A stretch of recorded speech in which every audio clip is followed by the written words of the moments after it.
বিদ্যুৎ ও জ্বালানির দ্রুত সরবরাহ আইন ২০১০ বাতিল করা হয়েছে।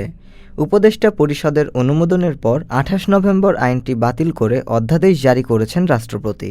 এর আগে গত ২০ নভেম্বর বিদ্যুৎ ও জ্বালানির দ্রুত সরবরাহ বৃদ্ধি অধ্যাদেশ ২০২৪ জারির প্রস্তাব নীতিগত ও চূড়ান্ত অনুমোদন দেয় উপদেষ্টা পরিষদ। ২০১০ সালে আইনটি বাতিল করা হলেও ওই আইনের অধীনে হওয়া চুক্তি বাতিল হবে না। আওয়ামী লীগ সরকারের আমলে হওয়া এই আইনের অধীনে বিভিন্ন কার্যক্রমের মাধ্যমে অর্থ লুটপাটের অভিযোগ রয়েছে।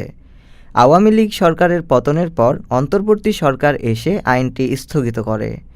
অধ্যাদেশ অনুমোদনের সময় মন্ত্রিপরিষদ বিভাগ থেকে জানানো হয়েছিল, বিদ্যুৎ ও জ্বালানির দ্রুত সরবরাহ বৃদ্ধি আইন ২০১০ এর ধারা ৬ এর অধীনে বিদ্যুৎ উৎপাদন চুক্তি সম্পাদন বিষয়ে জাতীয় ও আন্তর্জাতিকভাবে বাংলাদেশের বিদ্যুৎ খাতে ব্যাপক দুর্নীতি ও অব্যবস্থাপনার বিষয়ে জনমনে প্রবল বিরূপ ধারণা তৈরি হয়েছে। গত ১৪ নভেম্বর বিদ্যুৎ ও জ্বালানির দ্রুত সরবরাহ বৃদ্ধি আইন ২০১০ এর ধারা ৬ ও ধারা ৯ হাইকোর্ট বিভাগ অবৈধ ঘোষণা করেন।